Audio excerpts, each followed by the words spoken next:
Al-Fatihah.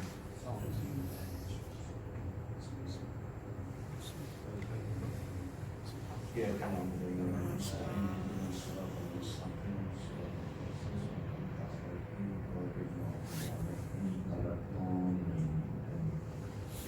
Wahayyikum min tahiyyatil Islam tahiyyatan thayyibatan mubarakatan min indillah.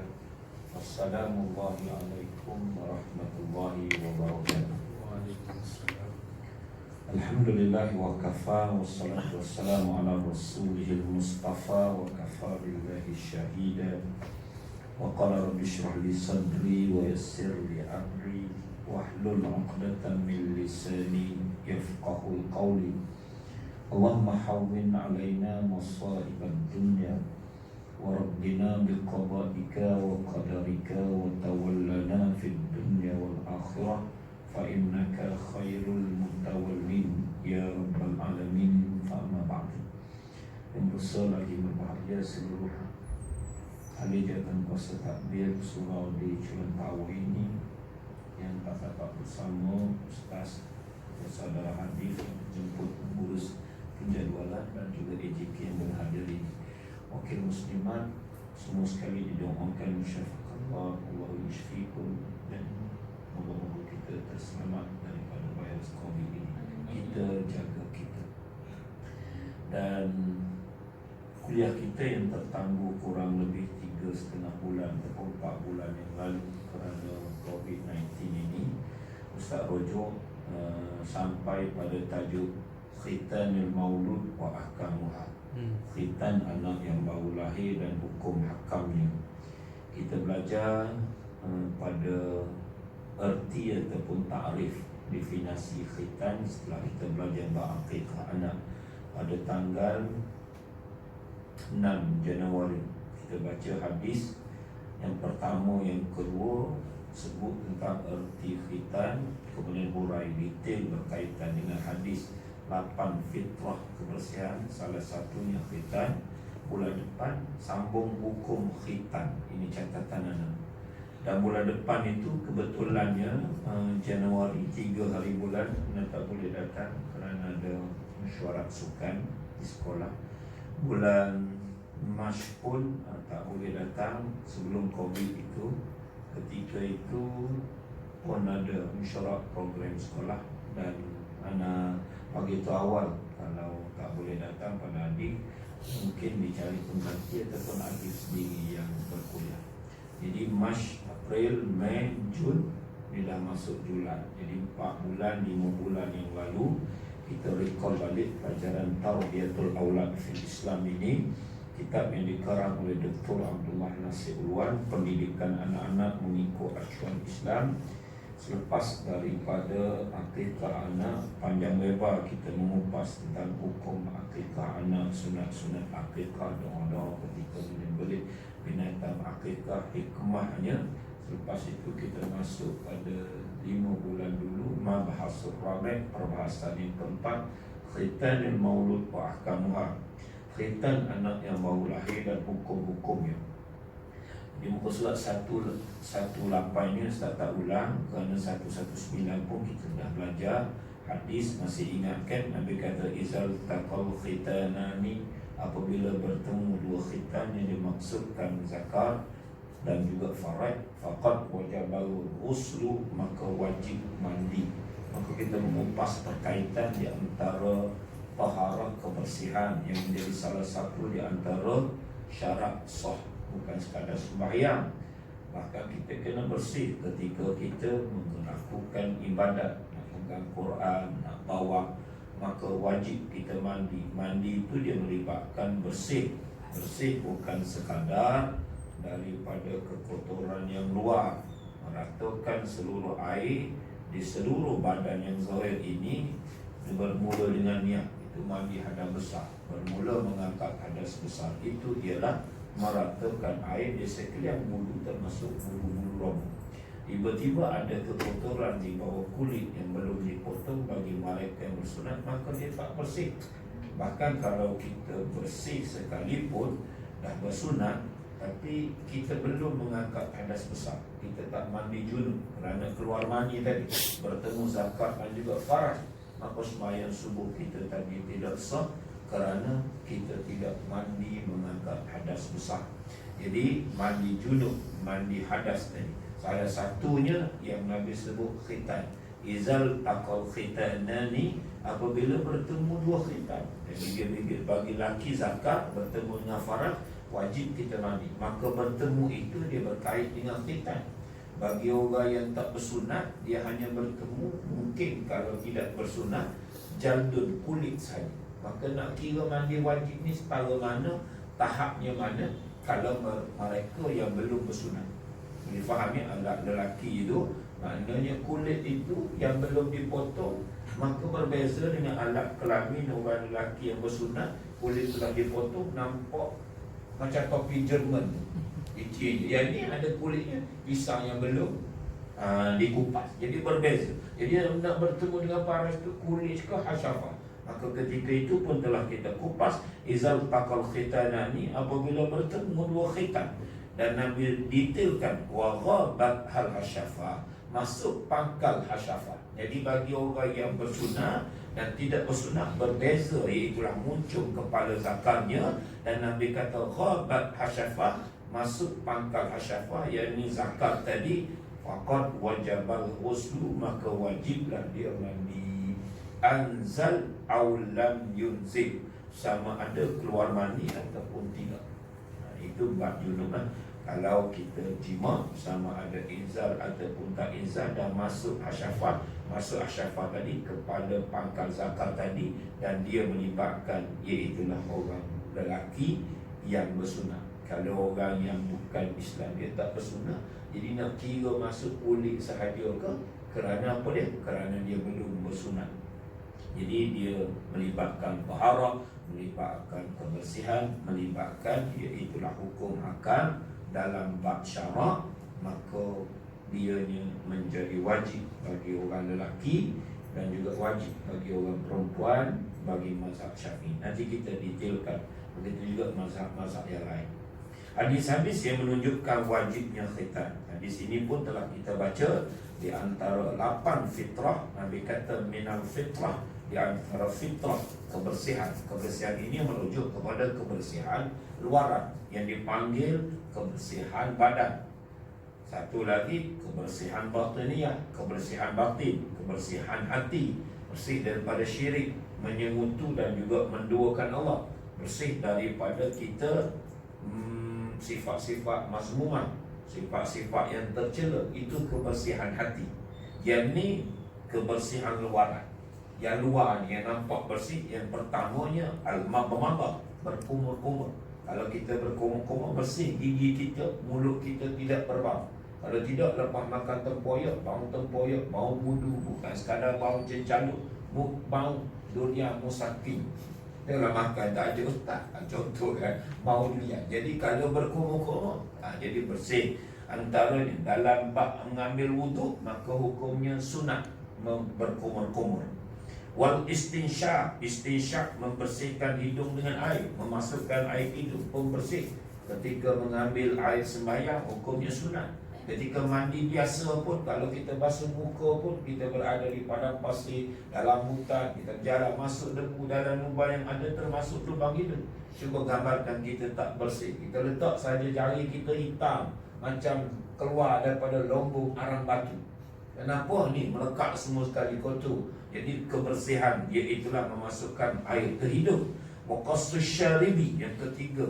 Ini kakak tak ada kakak, ini kami saja ada. Apa dia qassu syaribi? Menggunting misai. Kalau kakak ada misai, itu sajat. Contohlah, kita lelaki ada misai tanda aja, perempuan tak ada misai, tak ada janggut. Tiba-tiba dia nak tukar. Yang lelaki dia nak tukar menjadi perempuan. Namanya apa dia? Budak-budak panggil puan, puan, puan. Ustaz ingatkan pon-pon bunyi haul. Rupanya pon itu merujuk kepada dan pondan.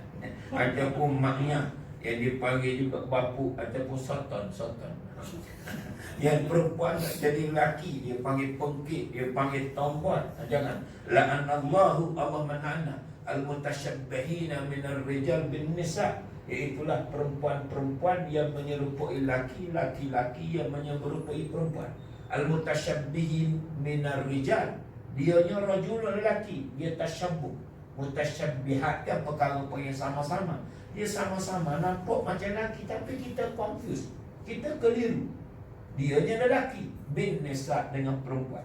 Bukannya saja Allah melaknat wal mutasyabbihat, orang-orang perempuan, minan nisa, dia ni nisa, birrijal, dia nak menyamai, menyerupai, iaitulah lelaki. Dua-dua ini dilaknat, kecuali memang betul-betul dia khunsa sejak daripada asal. Ini tak dia panggil jadian, bukan serigala jadian. Yang ni ada juga manusia jantan nak jadi lelaki, dia tiba-tiba jadi perempuan, perempuan nak jadi lelaki. Ada istilah sampai dipanggil pengkit tomboy, dan dipanggil dengan iaitulah pondan bapuk dan seumpamanya. Yang ni orang lelaki ada saja, orang perempuan tak ada. Dia ada juga bulu tempat lain. Tapi bulu atas di antara bibir kita dan bawah pada hujung amfun, iaitulah apa dia amfun bahasa Arab? Atas pada bibir atas ni, bawah pada amfun. Tunjuk dah ni, tunjuk dah, tak erti juga. Amfun ni telinga ke tangan? Itulah bro. Kalau telinga uzunun, ni amfun, ni khadud, ni syanabun, ni da'nun, ni hajibun, ni sya'run, ni ra'sun, semuanya ni. Jadi antara tu misal. Kalau bawah da'nun namanya janggut. Jadi potong, menggunting misai tu.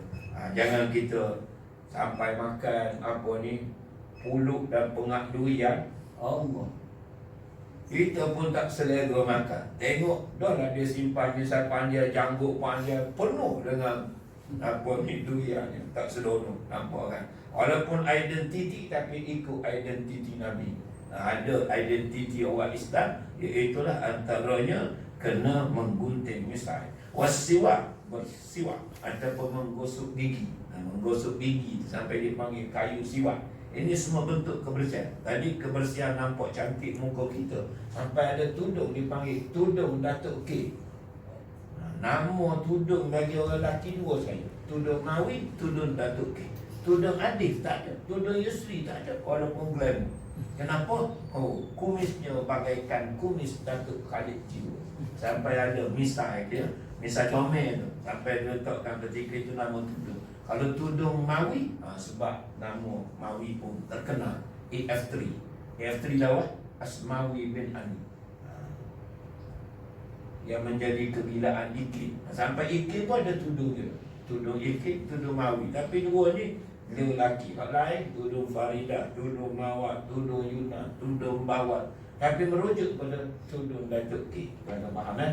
Comel. Misal abang tak ada, misal abang tak ada. Misal abang ada tapi tak comel, itu misal kucing. Ini misal comel. Sampai misal dia jadi buat nama tudung.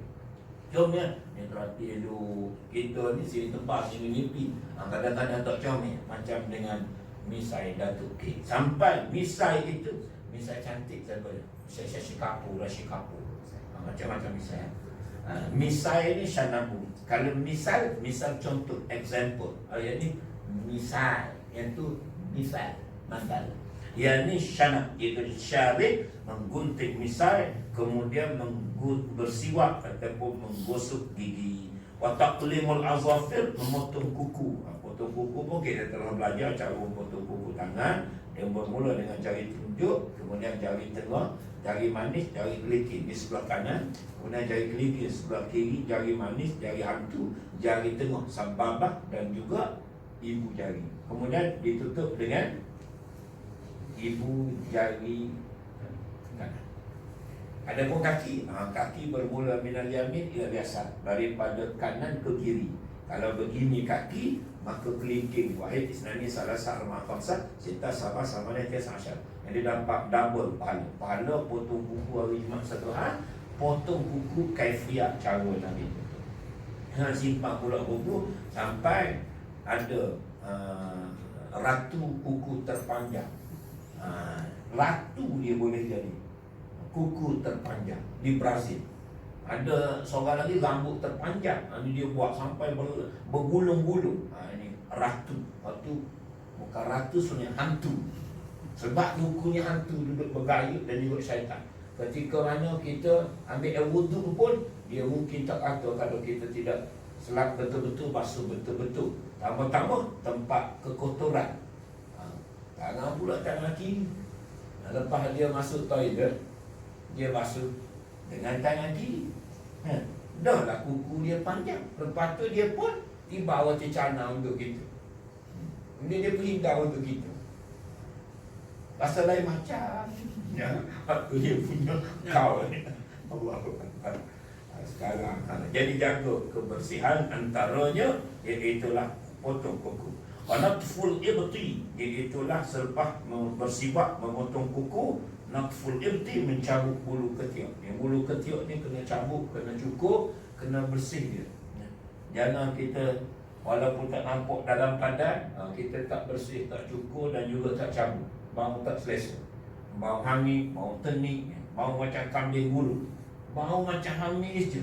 Nampak bersih tapi dalamnya dia tak jaga kebersihan. Dengan tepaknya, berengahnya, dengan tepaknya, basahnya, tempat itu berbaunya, jadi kena cabut bulu ketiak.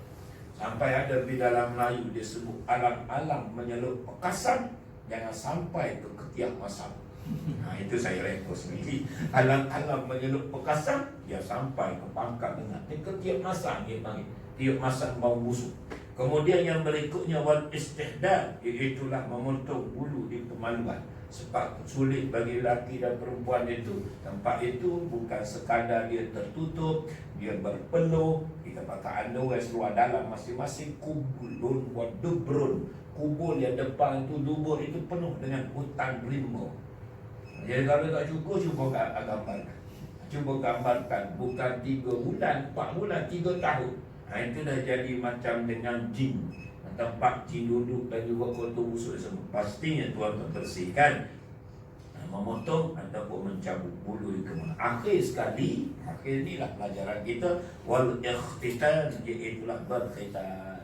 Dalam 8 kebersihan tadi, Nabi kata berkhitan, iaitulah kemuncak segala kebersihan.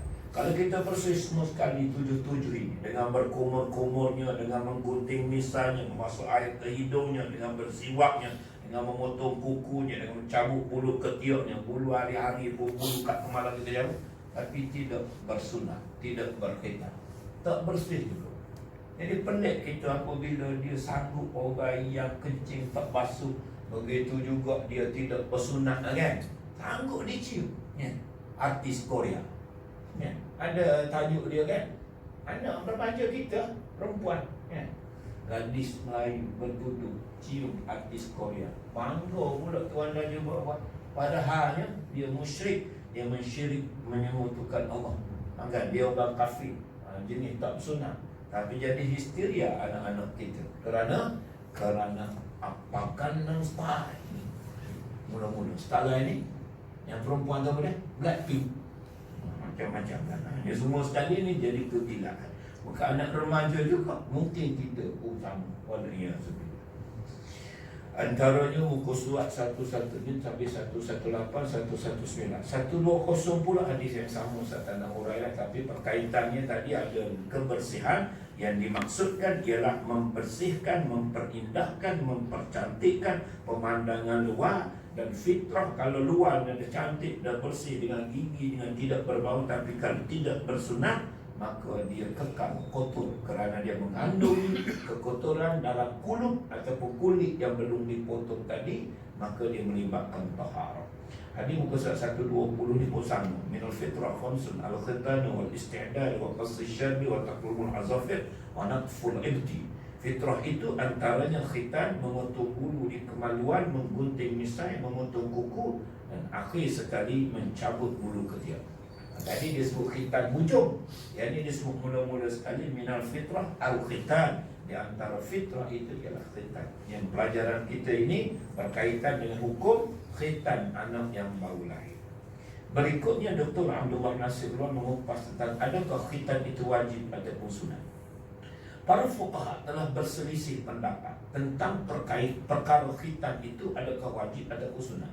Jadi hukumnya dua, antara wajib dengan sunat. Haram tak ada, Hukumnya mereka berselisih. Fuqaha ni ahli-ahli fiqh berselisih sama ada hukumnya wajib atau sunnah. Yang mengatakan hukumnya sunnah ialah Hasan al-Basri. Ini ulama zaman tabi'in. Begitu juga Imam Abu Hanifah dan setengah daripada ulama mazhab Hambali yang kata sunnah. Dalil mereka, dia ada dalil. Ulama dia bercakap ada dalil. Ulama bercakap, alim ulama, para mufti, para qadhi, ustaz, ustazah, hak belajar ni bercakap ikut fakta, bukan ikut auta, ikut dalil, bukan ikut emosi, ikut apa yang dinaskan. Dan dalil itu mesti dulu. Dalil dia panggil dalil nakli. Dalil nakli ni dari Quran dan hadis. Dalil yang selain daripada itu boleh kita tolak. Namanya dalil akli, dalil akal. Kita sekarang ni kita tolak dulu kat dua ni. Quran hadis kita tolak. Kita pun guna akal. Yang tu tak selamat. Dalil Quran dan hadis cakap apa saja, pemerintah negara, bukan sekadar mengajar, apa saja kita tanya Allah, tanya Rasul, tanya Quran, tanya hadis. Walaupun untung, di dunia kata untung, tapi dalil Quran kata haram. Innamal khamru haram, sesungguhnya khamar itu adalah haram. Quran yang sebutnya. Tetapi ekonomi kata arak itu boleh menjana ekonomi. Cukai saja dekat dengan 2 ataupun 2.5 trilion. Cukai arak saja. Jadi boleh menjana ekonomi, boleh untung ikut akal. Tapi hukum akal kata haram. Sampai sahabat memecahkan tempayan-tempayan arak. Ketika itu apabila turunnya hukum haram, walaupun mereka rugi, mereka tak tangguh. Tunggu kita minum sampai kuat dulu. Buruk saja hukum, mereka pecahkan semua tempayan-tempayan arak sampai basuh bumi asli. Kita tunggu dah lebih 60 tahun, tidak boleh lagi. Dia ada 2 hukum. Hukumnya satu boleh, satu tak boleh. Sedangkan Al-Quran tak boleh. Kita boleh bila? Apabila permis jual arak itu ada lesen. Kalau tak ada lesen, baru tak boleh jual. Jadi kalau ada lesen, boleh. Jadi 2 hukum lah. Boleh apabila ada lesen. Tak ada lesen, tak boleh. Kena denda. Dalam agama, ada lesen ke ada lesen, arak itu haram. Jadi dalil itu dalil Quran lah. Apabila Allah kata, Nabi kata, disokong oleh dalil akli, dalil akal. Kita ni meletakkan akal dan Quran dan hadis, kita tolak nombor 10. Rakam nombor sani. Bukan nombor 2, nombor 3. Kita kata lock rap dulu buku. Hukum lock rap mula-mula, lepas tu baru hukum Quran. Itu tak kena. Dalil dia, ulama bercakap ada dalil. Dalil dia, Nabi bersabda, Al-khitanu sunnatun lirrijal. Ni hadis yang diriwayatkan oleh Syaddad bin Aus daripada Nabi. Dalil mereka yang menyatakan antara hukumnya bukan wajib tapi sunnah, salah satu diriwayatkan oleh Imam Ahmad. Al-khitanu sunnatun lirrijal. Apa perkataan sunnah? Sunnatun, sunnah. Sampai daripadanya kita kata sunnah Nabi. Jadi Nabi jelas-jelas sebut dalam hadis ini, Al-khitanu sunnatun. Tunjuk juga. Walaupun semua jemaah tak ada kitab, tunjuk lagi kita belajar daripada kitab. Menunjukkan apa ni, jemaah lebih alim daripada ustaz. Ustaz kena tengok kitab, jemaah tak perlu tengok kitab. Ataupun pengajaran kedua menunjukkan ustaz lagi jahil daripada jemaah, sampai terpaksa tengok kitab. Ni tengok ada rakaman kat sini ni. Al-khitanu sunnatun lirrijali wa makramatun linnisa. Jadi dia ambil daripada nas. Nabi bersabda al-khitanu sunnatun. Khitan itu sunnah untuk lelaki. Jadi perkataan sunnah, mereka faham sunnah lah. Jadi hukumnya sunnah sebab Nabi kata sunnah. Okay? Perkataan menunjukkan Nabi bukan kata al-khitanu wajibatun lirrijal. Tak, Nabi tak kata wajibatun. Al-khitanu sunnatun lirrijal. Jadi betul juga pandangan dia yang menyatakan hukum khitan adalah sunnah. Kalau Nabi kata al-khitanu sunnatun lirrijal, khitan adalah sunnah untuk lelaki. Yang kedua, ini kita ambil dalil, kita meraihkan antara mazhab-mazhab yang berpandangan iaitulah antara sunnah. Sebab hukumnya sunnah dengan wajib. Nanti kita tengok hukum bagi mazhab Imam Syafi'i yang nyatakan wajib tak terlalu banyak. Dalil yang kedua, dalil mereka bahawasanya Nabi SAW telah menyebut perkara khitan itu dalam hadisnya yang menyebut tentang beberapa perkara yang sunat dilakukan seperti memotong kuku, memotong bulu ketiak dan seumpamanya. Dengan itu jelaskan bahawa khitan itu sunat bukan wajib. Nah, dari yang pertama tadi kan, Khitan itu Nabi sebut di antara banyak-banyak, di samping berkumur-kumur memasukkan air ke hidung, mencabut bulu ketiak, antaranya khitan. Jadi dia satu lajur, satu jalur, satu baris, perkara-perkara sunat. Nabi letak dalam kategori benda-benda sunat. Masuk air ke hidung ni sunat. Okey, foto buku ni sunat. Dan dalam lapan itu antaranya khitan. So mereka berdalil Nabi meletakkan khitan ini satu baris dalam kumpulan perkara sunat. Maka sunat tidak wajib. Dalil ketiga, dalil mereka lagi ialah seperti dikatakan oleh Imam Hasan Al-Basri, ramai orang yang telah menganut Islam kepada Rasulullah, di antaranya berkulit hitam dan berkulit putih, bangsa Rom, bangsa Parsi dan Habsyi, dan baginda tidak pernah memeriksa mereka. Setelah berlaku perluasan Islam ke Jazirah Arab, Kepulauan Arab, Islam tersebar ini sampai menguasai 2/3 daripada dunia. Bukan orang Arab saja. Sebab itu namanya Habsyi, Bilal dan Rabah Al-Habsyi, orang Habsyah, orang Assyria. Sebab itu namanya Salman Al-Farisi, ini sahabat Nabi yang mencadangkan supaya digalikan Khandaq ataupun parit dalam perang parit, yang dipanggil perang Khandaq. Kan? Nama dia pun Salman Al-Farisi, bukan Salman Al-Khan. Salman Khan seangkatan dengan Salman Khan, Amir Khan, Datuk Syahrul Khan dan Ali Saif Khan. Yusri Khan tak ada. Jadi itu Salman Khan. Ini Salman Al-Farisi, itu Parsi, musuh Islam. Apa lagi yang disebut? Husaifah Al-Yamani, dia merujuk kepada orang Yaman, orang Quraisy, Abu Bakar Al-Qurashi. Jadi nama-nama itu sampai disebut Sahih Ar-Rumi, orang Rum. Jadi orang Islam yang memeluk Islam itu bukan orang Arab saja. Jadi bukan Abyad, orang berkulit putih, Aswad, orang berkulit hitam. Jadi ramai yang memeluk Islam, antaranya berkulit putih, berkulit hitam, orang Rum, orang Parsi, orang Habsyah. Dan baginda tidak pernah memeriksa. Nabi tak checking satu persatu. Kalau wajib Nabi check, tengok agreement terpotong ke tak. Ni, cuba buka dan tengok. Tak, Nabi dah cek begitu. Andai kata khitan itu wajib, nescaya baginda tidak akan menerima Islam melainkan sesudah mereka sekalian berkhitan terlebih dahulu. Kalaulah wajib perkara ini, Nabi takkan terima. Ni datang nak memeluk Islam, Nabi terima saja, tak cek satu persatu. Mana benda itu tidaklah tahapnya sampai wajib, hanya sunnah. 3 dalil yang menyatakan dalil khitan itu wajib. Ini nak kita nak belajar ni. Okay. Yang tadi dia buat hukum sebab ada kata hukum sunat. Jadi inilah dalil-dalilnya dan akal pun boleh terima. Bahkan hadis tadi pun bukan sekadar akal. Nabi kata al-khitanu sunnatun, hujah-hujah mereka tu ada. Yang menyatakan wajib ialah Asy-Sya'bi, Ar-Rabi'ah, Al-Auza'i, Yahya bin Sa'ad Al-Ansari, Malik merujuk kepada Malik bin Anas, Imam Malik lah. Syafi'i merujuk kepada Muhammad bin Idris bin Osman bin Abbas bin As-Sa'id bin As-Sa'id bin As-Syafi'i. Syafi'i itu datuk dia yang keempat. Nama dia Muhammad bin Idris. Tapi kita tak kata kita mazhab Muhammadi, kita mazhab Idrisi, mazhab As-Syafi'i, datuk dia iaitu Imam Syafi'i, Malik dan juga Syafi'i dan Ahmad bin Hanbal. Jadi 3 antaranya Imam Malik. Jadi keempat-empat majoriti antaranya yang menegaskan kewajipan berkhitan. Sekiranya Imam Malik berkata menegaskan kewajipan berkhitan sehingga beliau berkata, barang siapa yang belum berkhitan tidak boleh menjadi imam sembahyang dan penyaksiannya tertolak. Siapa nak jadi imam lepas kali ni? Antum kan? Ustaz lagi? Nak cek ke tak ya ni? Akan bayar lah tuan kat dia. Confirm bersunat sebelum. Dan kalau ustaz tak pun, tuan-tuan duduk kat sini kena bersunat ataupun berkhitan. Kalau tidak, penyaksiannya tidak. Saksi bersama. Mana budak-budak kan? Mana kena jadi saksi tu tengok sunat ataupun tidak. Kalau tak sunat pun nilaian, kualitinya dinilai dari sudut agama. Pada siapa yang belum berkhitan tidak boleh menjadi imam sembahyang dan penyaksiannya tertolak.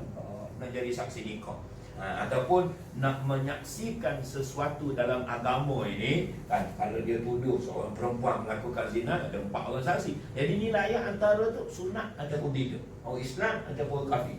Kalau kita orang Islamnya, maka menjadi syarat, iaitulah kena berkhitan dulu, pentingnya. Kalau tak, dia boleh sembahyang untuk diri dia sendiri, sah bagi dia anak-anak. Tapi nak jadi imam tak boleh.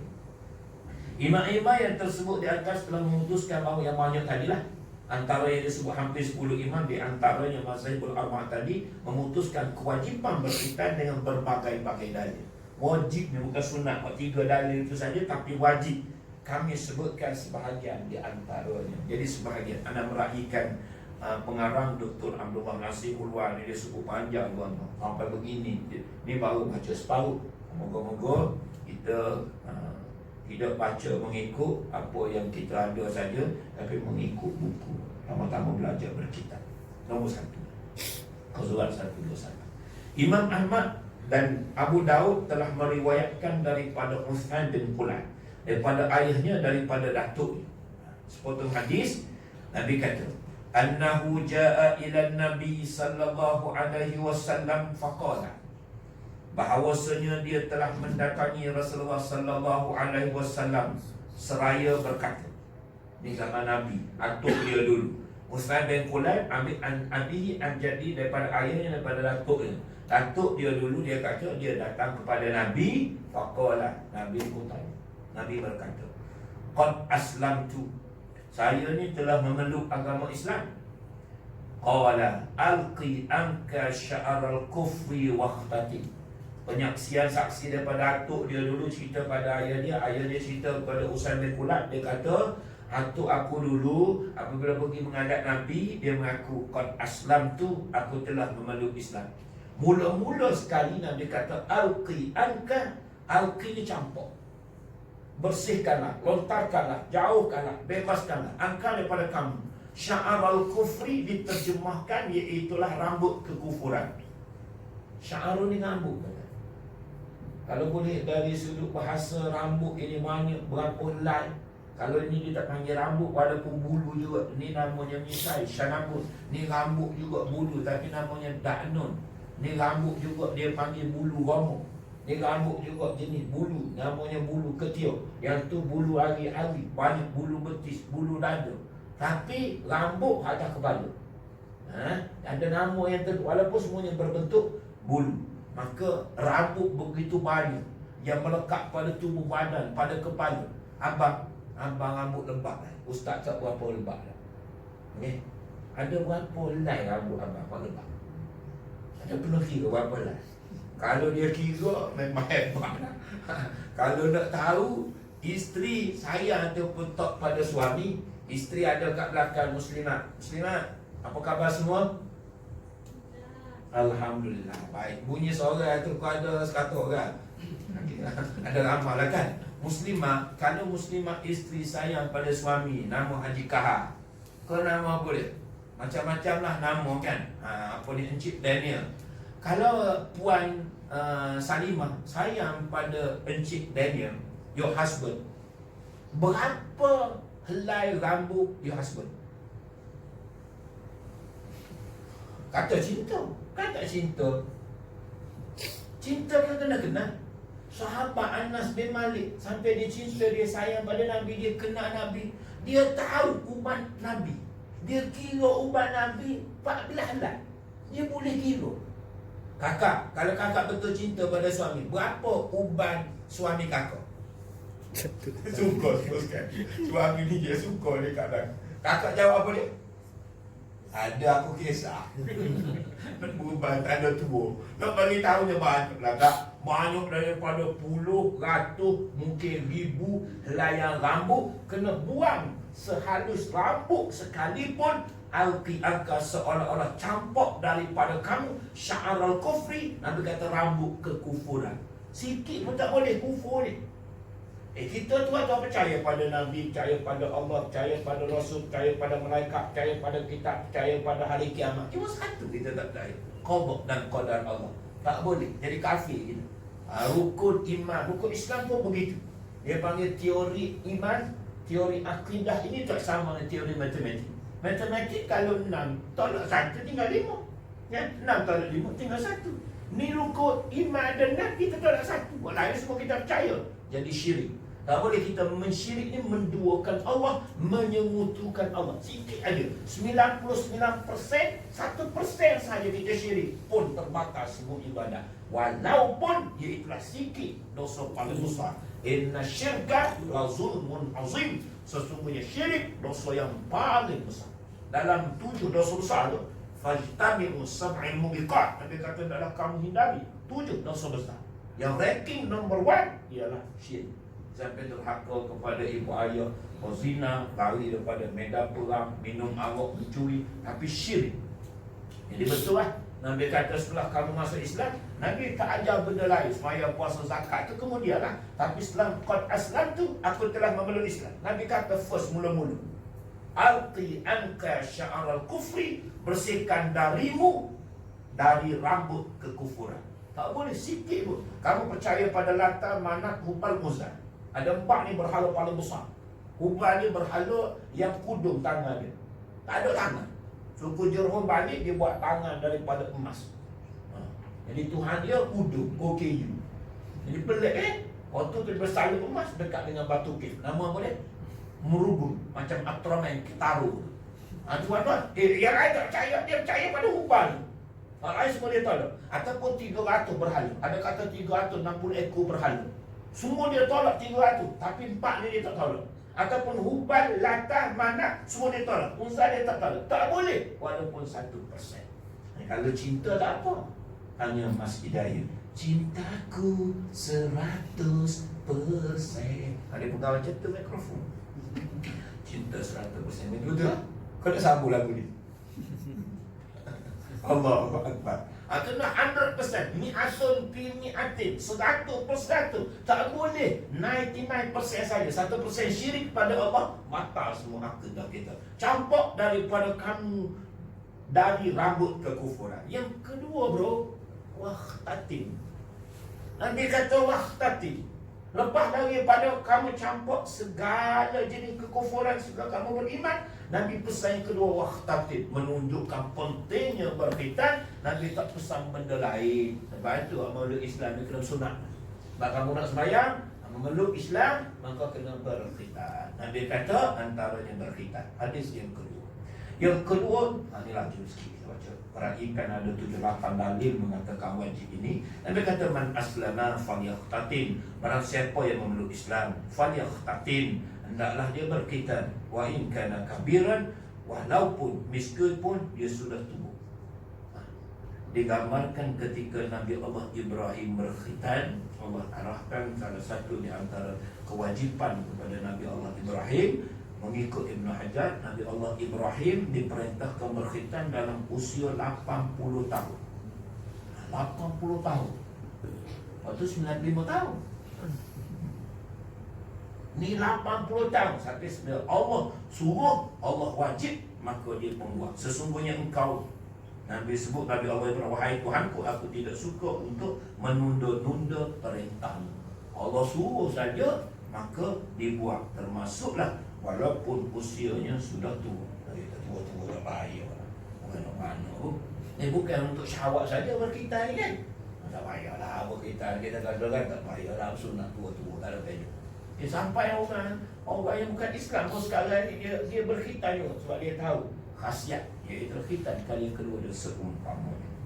Itu dalil menunjukkan wajib walaupun berusia, walaupun dah tua, walaupun dah dewasa, sekalipun hendaklah kamu berkhitan. Barang siapa memeluk Islam. Kalau kamu kafir tak apa, tapi setelah kamu masuk Islam, walaupun umur dah 10 tahun, maka kena berkhitan. Kerana hadis Nabi menyuruh, iaitu barang siapa yang memeluk Islam, falyakhtatin, hendaklah dia berkhitan. Wa in kana kabiran, meskipun dia sudah tua. Hadis yang ketiga, Waqid telah meriwayatkan daripada Salim, daripada Amr bin Haq, daripada Jabir, daripada Yazid, daripada Ibnu Abbas. Ibnu Abbas namanya Abdullah bin Abbas. Dua orang yang cukup terkenal dalam ilmu tafsir, antaranya Ibnu Abbas. Seorang lagi Ibnu Mas'ud. Dua-dua nama Abdullah. Abdullah bin Abbas, cousin Nabi dah, sepupu Nabi. Abbas ni mak saudara Nabi. Mak saudara Nabi ni ada 17 orang. Salah seorang yang berislam, mula Islam, namanya Abbas, di samping Hamzah. Jadi anak dia namanya Abdullah. Ini perawi hadis ni.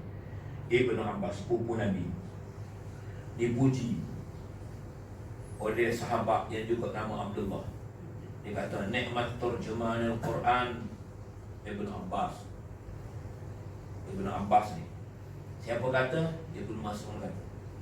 So, nikmahnya sepandai-pandai, sehebat-hebat, sebijak-bijak, seprofesional, sedetail-detail. Tak ada orang boleh challenge. Nikmat terjemahan kan terjemah Quran, penafsir Quran, pengurai Quran. Ibnu Abbas adalah Ibnu Abbas, namanya Abdullah bin Abbas. Ibnu Mas'ud puji. Kalau tuan-tuan belajar tafsir, Ibnu Abbas, Ibnu Mas'ud, dua-dua. Nama-nama dua-dua Abdullah. Jadi daripada Abdullah bin Abbas lah, cuma dia tak sebut nama Abdullah. Daripada Yazid, daripada Ibnu Abbas. Ibnu anak Abbas tu buat dia anak pada Abbas, namanya Abdullah. Dia kata apa dia? Abdullah bin Abbas kata, al-aqlafu la tuqbalu lahu salatun. Al-aqlafu sikulu. Sampai Melayu kata panggilmu ni tak lepas hulu nak ngorang erti dulu. Ni apa hal tak faham tu ya. Tak tahu dia. Dia panggil kecek Kelantan tu. Al-aqlafu sikulu. Hulu ni makna kekotoran yang ada dalam kulit yang belum dipotong. Al-aqlafu la tuqbalu lahu salatun. Sikulu tidak diterima solat. Wala yu'kalu zabihatu, dan tidak boleh dimakan penyembelihannya. Berkaitan dengan akidah tadi kan. Jadi dia nak jadi imam, dia kena bersunat. Dia nak sembelih binatang korban nanti bila kita raya. Jumaat lah 31 ke 30 kan? 31. Cuti berapa hari lah? Minggu. Seminggu. Aku jadi boleh balik. Anak bercita-cita nak balik. Sebab PKP hari tu tak sempat balik 3.5 bulan kan. Apa tahu kena ikut duduk dalam daerah, tak sempat balik. Nak ingat nak balik raya. Tahu tak ada cuti pun. Cuti 3 hari tak kan. Sebab hari kami kemudian Jumaat Raya kan. Jadi kami tu tak boleh. Dan Jumaat Raya jadi Sabtu Ahad Isnin sekolah tu. Balik Kelantan lagi, Terengganu lagi. Moga-moga adalah cuti peristiwa dan seumpamanya. Cikgu lah. Cikgu setakat ni ada tak ambil cuti, ada sekolah ambil cuti peristiwa. Kat sini culang tahun 7 hari 7 days. Tak je. Okey, jadi nak sembelih korban, nak sembelih akikah, bahkan bukan korban akikah, kita nak sembelih azabu, sembelihan biasa. Jadi ada prasyaratnya, la yu'kalu zabihatu, tidak boleh dimakan penyembelihannya. Hadis yang keempat, dari yang keempat ini antaranya Al-Baihaqi telah meriwayatkan daripada Musa bin Ismail daripada Ali karramallahu wajhah. Wajadna fi qa'ini sayfi Rasulullah sallallahu alaihi wasallam. Kita dapati di pemegang qaif ini ulu-ulu. Kelantan panggil ulu. Kalau sungai ada ulu, ada hilir. Kalau pedang tu ada pemegangnya. Kita pegang bukan pada mata pedang, pada mata keris. Ditulis pada pemegang pedang Rasulullah, sayfu Rasulullah. Tulis apa dia? Annal aqlafa la yutraku fil Islam hatta yaqtati. Kami dapati di pemegang pedang Rasulullah, di ulu pedang Rasulullah, sayfu Rasulullah, sahifah, ditulis apa dia? Al-aqlafu la yutraku, bahawasanya si kulut tidak harus dibiarkan fil Islam, begitu saja dalam Islam, hatta yaqtatin, sehinggalah dia berkhitan. Ini berkaitan dengan khitan. Kait dalam banyak-banyak sampai ditulis di ulu pedang Nabi, si kulut tidak harus dibiarkan begitu saja kalau dia masih Islam, sampai dia mesti berkhitan. Contoh pengajaran ini nak kaitkan, dihimpun banyak-banyak dalil. Dalil ni banyak. Kadang-kadang Nabi naik dalam peristiwa Isra dan Mi'raj, Nabi tengok di pintu, salah satu pintu syurga, ditulis iaitulah Al-Qardu, si pemberi hutang. Okey, lagi baik daripada si pemberi sedekah, sama niata asyarah hasanah, 18 kali ganda. Nak bagi tahunya. Tapi ditulis di pintu. Ini ditulis di pemegang kita kan, tulis sesuatu kata-kata dan dijadikan dalil. Tadi memang betul lah. Maknanya orang yang memberi hutang lebih baik daripada orang yang memberi sedekah 18 kali ganda. Dikupas hadis tadi memang betul. Sebab sedekah ni ada lebih kurang 40 orang, ikut penjarakan yang ada. Biasa kat sini ada 10 orang, tapi hari ni ada 4 orang sebab jarak. Ya, wahid sebenarnya salah sama, khamsah sita sama. Samanya 9 asyara, ada asyara, isna asyara, salah satu asyara, arba'ata asyara, khamsata asyara, sittata asyara, sab'ata asyara, samaniyata asyara. What is the meaning of samaniyata asyara? Samaniyata asyara 18 bro. Samaniyata 8 asyara. Jadi apa dah orang? Termasuk penceramah 19 orang. Jadi dalam 18 orang ini, tadi Samaniata Hasanah, Samaniata Asyarah 18. Kebetulan ya. Kebetulan, alhamdulillah. Anak-anak kira-kira 18 sungguh. Nabi kata 18 kali ganda lagi baik daripada kita beri sedekah. Dan Tuhan ada anak bagi sedekah. Anak nak bagi kepada AJK. AJK ni yang konsisten merakam untuk disebar luas bagi orang lain. Boleh dengar juga. Nah, yang konsisten bukan sekadar berjemur. Tapi ada pilih dia. Anak tak nak bagi hantar, tak nak bagi hantar. Sedekah. Ikut anak. Nah, ataupun anda tak nak pilih dia, tak nak pilih dia, AJK, anda nak bagi kat belakang. Bagi lah kan? Jadi dia bebas membeli. Ramai peminta sedekah. Tapi dalam banyak-banyak 18 orang ini, dia peminta sedekah, okey? Yang mana bagi sedekah dapat pahala-pahala tu banyak, seperti kita tanam satu benih, keluar daripada 7 tangkai, bagi satu tangkai pula keluar 7 biji, kemudian 700 kali ganda. Banyak pahala sedekah ini. Tapi nak bagi tahu orang yang datang memohon pinjam daripada kita, itu kita bagi lagi afdal 18 kali ganda. Kenapa? Kerana orang datang meminta untuk berhutang. Bukan minta sedekah, dia minta hutang. Dia akan kat hutang, dia bayar balik. Ketika itu kita menyelesaikan banyak hajat dia. Dia datang nak minta dengan kita tu betul-betul terdesak. Tuan-tuan boleh menyelesaikan masalah. Mungkin rumah dia terbakar, mungkin anak dia nak pergi mesui, mungkin bini dia sakit. Dia datang mengadu pada kita. Dia tahu lah kita nak minta ni, kita ada duit. Dalam satu kampung tu kita nak pergi minta buat mesti kita tahu. Dia tok mulu, kotak gaul, dia banyak duit. Kita pun memberi. Bukan bagi sedekah. Kita menyelesaikan hajat yang lebih baik daripada kita bagi sedekah 18 kali ganda. Sampai satu saat dia bayar balik hutang kita. Bukan maksud lepas pada jangan bagi sedekah. Itu Haji Bakir dah dikedeku. Tapi kalau bertembung hadirin dan juga hadirlah, orang bagi sedekah tu dia bagilah sedekah. Tiba-tiba orang datang nak minta hutang kita tak bagi. Rugi dah. Kalau sedekah kita suka bagi sedekah, tapi orang datang nak pinjam duit kita tak bagi pinjam. Rugi 18 kali. Sebab orang datang nak minta berhutang, dia lagi berhajat daripada kita. Tiba kita tak menunaikan hajatnya. Kan Nabi katakan, barang siapa menunaikan hajatnya di dunia, Allah akan tunaikan hajatnya di hari akhirat. Barang siapa bantu saudara dia, Allah akan bantu saudara dia di akhirat. Barang siapa menutup aib saudara di dunia, Allah akan tutup aib saudara dia di hari akhirat. Itu perkaitan yang di luar, tapi Ustaz sebut ditulis tentang hutang. Kat sini ditulis di ulu pedang Nabi, iaitu al-aqlafu la yutrakul Islam hatta yaqtatil. Si kulut tidak harus dibiarkan begitu sahaja dalam Islam sehinggalah dia berkhitan. Nombor 5 dan seterusnya nak kena KIV untuk meraihkan masa, iaitu 150. Kita sambung khusus 122 ini insya-Allah sudah dapat. Terima kasih kepada yang sudi berjaya. Aku qali hadza astaghfirullahalazim wa lakum. Assalamualaikum warahmatullahi wabarakatuh. Waalaikumsalam.